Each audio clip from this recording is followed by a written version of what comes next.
નમસ્કાર, સ્વાગત છે દરેકનું અમારી ચેનલની અંદર લાઈફ સાયન્સ વિથ પ્રોફેસર ની અંદર. આજે આપણે પ્લાન્ટ કિંગડમ એટલે કે વનસ્પતિ સૃષ્ટિને રિલેટેડ છે. જો બેટા ધ્યાન આપો, એનસીઈઆરટી બુકના સિલેબસ પ્રમાણે અલ્ટરેશન ઓફ ધ જનરેશન્સ એટલે કે એકાંતર જનન જે થિયરી સંપૂર્ણ રીતે નીટના સિલેબસની અંદરથી એમણે ડિલીટ કરેલી.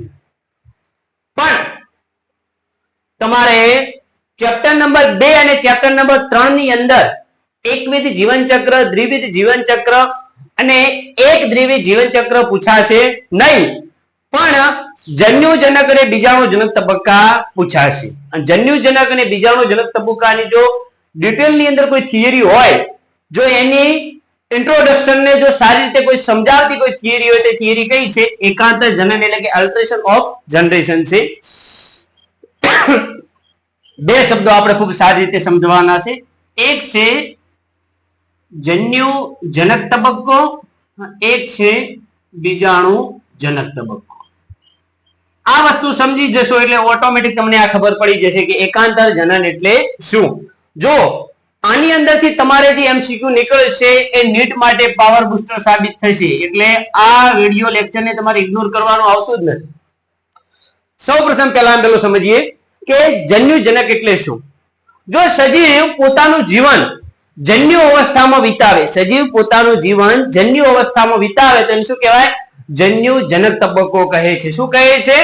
જન્યુજનક તબક્કો કહે છે. દાખલા તરીકે મનુષ્યની અંદર શુક્રપિંડમાંથી નીકળતા શુક્રકોષો, આ શુક્રકોષો ગર્ભાશયના ફેલોપિયન નલિકાની ચુંબકીય ઇથમસ સ્થાન સુધી પહોંચે ત્યાં સુધી તે એકકીય શુક્રકોષોની એ અવસ્થા કેવી હોય છે? તો કે એકકીય અવસ્થા. એનો મતલબ કેવી અવસ્થા હોય છે?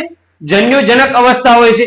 અને આટલી અવસ્થા દરમિયાન શુક્રકોષોએ જે સમયગાળો વિતાવ્યો એને કહેવાય જન્યુજનક સમયગાળો. તો મનુષ્ય શરીરની અંદર જન્યુજનક અવસ્થા કેવી હોય છે? તો ખૂબ જ ટૂંકી હોય છે કે પુરુષના શુક્રપિંડમાંથી શુક્રકોષો નીકળી માદાના યોનિદ્વાર મારફતે ગર્ભાશયની અંદર થઈ ચુંબકીય ઇથમસ સ્થાન સુધી પહોંચે તો કેટલો સમયગાળો લાગે? વધુમાં વધુ આપણે ગણીએ કે કદાચ 24 કલાક લાગે, કદાચ 48 કલાક લાગે. તો મનુષ્યની અંદર જન્યુજનક તબક્કો કેટલો છે? માત્ર 1 કે 2 દિવસનો. પણ મનુષ્યનું શરીર છે એ સંપૂર્ણ રીતે દ્વિકીય અવસ્થામાં જોવા મળે છે. 2N દ્વિકીય અવસ્થામાં જોવા મળે. આપણા બોડીમાં રંગસૂત્રો છે ને 23 નથી, કેવા છે? 23 જોડમાં છે. કેવા છે બેટા? જોડમાં છે. તો આપણા બોડીનો રંગ દ્વિકીય અવસ્થા જોવા મળે, જેને કયો તબક્કો કહેવાય? બીજાણુજનક તબક્કો કહેવાય. તો આપણા માટે હું શું બોલી શકું કે મનુષ્ય શરીરમાં જન્યુજનક તબક્કો ટૂંકો અને લઘુજીવી, બીજાણુજનક તબક્કો મુખ્ય અને કેવો છે? દીર્ઘજીવી છે. પણ જન્યુજનક અને બીજાણુજનક છે વારાફરતી જોવા મળે માટે તેને શું કહેવામાં આવે છે? એકાંતર જનન, અલ્ટરેશન ઓફ જનરેશન ના નામે ઓળખવામાં આવે છે. હવે આ વસ્તુ આપણે પહેલું વિચારીએ તો કે લીલની અંદર. કોની અંદર વિચારીએ? લીલ. તો કે લીલમાં શું થાય છે બેટા? તો કે લીલ નામની વનસ્પતિની અંદર જન્યુઓ અલિંગી પ્રજનન કરે. કયું પ્રજનન કરે છે? અલિંગી પ્રજનન કરે કે પિતૃ શરીરની ધાનીમાંથી બીજાણુઓ મુક્ત થઈ લાંબા સમય સુધી કશાધારી હોવાના કારણે લાંબા સમય સુધી એક જગ્યાએથી બીજી જગ્યાએ શું પામતા હોય છે? ચલિત પામતા હોય છે, કશાધારી હોય છે. અને ત્યાર પછી એક સમય એવો આવે કે અંકુરણ પામી અને પોતાના અંદરથી બહુકોષીય શરીર દેહનું નિર્માણ કરે છે. એનો મતલબ કે મોટા ભાગનો સમય કઈ રીતે વિતાવ્યો? એકકીય જન્યુ તરીકે. અંકુરણ પામ્યા પછી કયો તબક્કો આવ્યો? બીજાણુજનક તબક્કો આવ્યો. તો જન્યુજનક તબક્કો કેવો છે? મોટો. એનો મતલબ કે દીર્ઘજીવી છે. બીજાણુજનક તબક્કો કેવો છે? ટૂંકો એટલે કે લઘુજીવી છે. તો જેનો જન્યુજનક તબક્કો મોટો, બીજાણુજનક તબક્કો ટૂંકો, તેવા જીવનચક્રને શું કહેવામાં આવે છે? એકવિધ જીવનચક્ર અથવા હેપ્લોન્ટિક અલ્ટરેશન ઓફ જનરેશન ના નામે ઓળખવામાં આવે છે. તો તમે વિચારી શકો બેટા કે સૌપ્રથમ શું થાય છે કે શું કહેવામાં આવે છે કે સૌપ્રથમ આપણે જે વિચારીએ કે આ એક જન્યુજનક અંકુરણ પામે છે, રાઈટ? લાંબા ટાઈમ સુધી તે જન્યુજનક અવસ્થામાં જોવા મળે છે. એની અંદરથી 2 ભાગો છૂટા પડે, જે બંનેનો આકાર સરખો હોતો નથી. બંનેનું ફલન થાય, ફલિતાંડ બન્યું. ફલિતાંડ પછી જો ફલિતાંડ બને એટલે એનું તરત ને તરત શું થઈ જાય? અર્ધીકરણ થઈ જાય. અને અર્ધીકરણમાંથી 4 કોષો બને છે, જેમાંથી એકનું અંકુરણ થી સુકાય બને છે. એ સુકાય અને જન્યુજનકનો જે સમયગાળો છે ખૂબ જ કેવો જોવા મળે છે? લાંબો જોવા મળે. જ્યારે બીજાણુજનક કેવો જોવા મળે છે? ટૂંકો જોવા મળે છે. તો આમ લીલ જેવી વનસ્પતિની અંદર જન્યુજનક તબક્કો મોટો અને બીજાણુજનક તબક્કો કેવો જોવા મળે? ટૂંકો જોવા મળે. તો એવા જીવનચક્રને એકવિધ જીવનચક્ર કહે છે. નોર્મલ જ છે બેટા. એક્ઝામ્પલ લખો એકવિધ જીવનચક્રના, તો કે સ્પાયરોગાયરા, વોલ્વોક્સ, ક્લેમિડોમોનાસ વગેરે વગેરે તમે લખી શકો છો. ત્યાર પછી વાત કરવામાં આવે દ્વિવિધ જીવનચક્ર કે ડિપ્લોન્ટિક અલ્ટરેશન ઓફ જનરેશન એટલે શું? તો આનું એક્ઝામ્પલ હું તમને સારી રીતે સમજાવું કે તમે મોટું વૃક્ષ તો જોયું છે. દાખલા તરીકે આપણી સામે શું છે? કેરી. શું છે? કેરી છે. સૌપ્રથમ વિચારો કે કેરીનો ગોટલો લીધો, તમે ગોટલાને જમીનમાં વાયો, અંકુરણ ફૂટ્યું, નાનો છોડ બન્યો, છોડમાંથી થોડો મોટો છોડ બન્યો, એ છોડમાંથી વૃક્ષ બન્યું. લગભગ 5-10 વર્ષ તો જતા ને બેટા. અને ખેડ 10 વર્ષના અંતે આંબા ઉપર તમને ફૂલ જોવા મળે. તો ગોટલાથી કરીને આંબો મોટો છો ત્યાં સુધીની અવસ્થા કેવી હતી? દ્વિકીય અવસ્થા હતી, બીજાણુજનક તબક્કો હતો. પણ જ્યારે એના ઉપર પુષ્પ આયા અને પરાગરજ અને સ્ત્રી કેસર એટલે કે પુંકેસર અને સ્ત્રી કેસર જોવા મળ્યા, તો ત્યારે જ શું જોવા મળ્યું? જન્યુજનક તબક્કો જોવા મળ્યો. ત્યારે જ અને જેવું જ પરાગરજ અને અંડકનો મિલાપ થયો એટલે ફલન પછી ફરીથી શું? ગોટલાનું નિર્માણ થયું.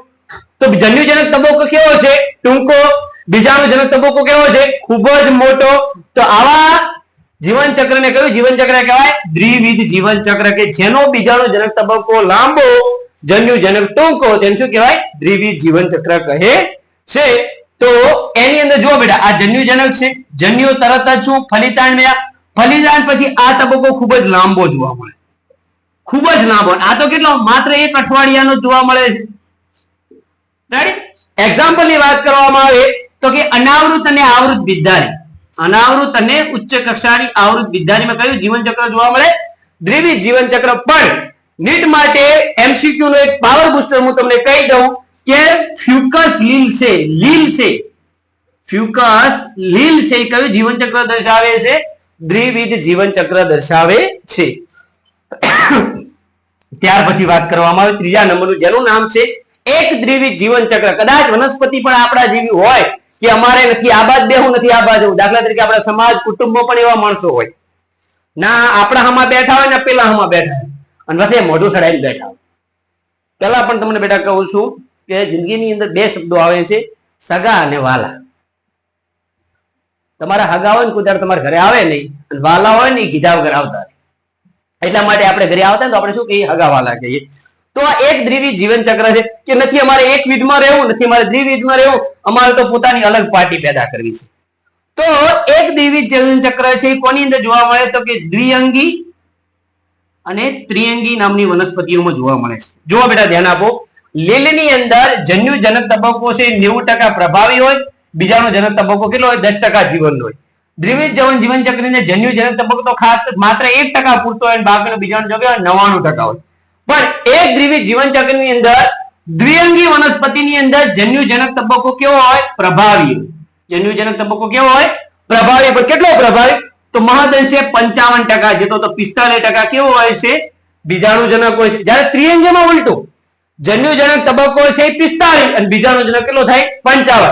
એનો મતલબ કે એકમાં જન્યુજનક તબક્કો પ્રભાવી છે અને એકમાં કયો છે? બીજાણુજનક તબક્કો પ્રભાવી છે. તો આ વનસ્પતિ છે એ જન્યુજનક અને બીજાણુજનક છે લગભગ કેવા હોય? સરખા ધરાવે. લગભગ સરખા ધરાવતા હોવાના કારણે એને શું કહેવામાં આવે છે? એક દ્વિવિધ જીવનચક્ર કહેવામાં આવે છે. અને આ વનસ્પતિની અંદર જે દ્વિઅંગી વનસ્પતિમાં જન્યુજનક છે મુક્તજીવી હોય, જેના ઉપર બીજાણુજનક આધાર રાખે છે. ત્રિઅંગીમાં બીજાણુજનક મુક્તજીવી હોય, જેના ઉપર કોણ આધાર રાખે છે? જન્યુજનક આધાર રાખે છે. પણ નીટ માટે આમાં પણ એક એમસીક્યુ નીકળે છે અપવાદ રૂપે. એક્ટોકાર્પેસ નામની લીલ એક દ્વિવિધ જીવનચક્ર દર્શાવે છે. તો આઈ હોપ કે તમને અમારું આ જે અલ્ટરેશન ઓફ જનરેશન નામની આ થિયરી, જેને એકાંતર જનન કહે છે, એમાં સારી સમજણ પડી હશે. હવે આપણે એનિમલ કિંગડમ તરીકે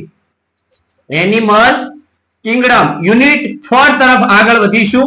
અને આ રીતે સતત આ ચેનલ ઉપર નીટના વિડીયો આવતા રહેશે. તો ફરીથી મળીએ એના એ જ અંદાજ સાથે. જય હિન્દ, જય ભારત.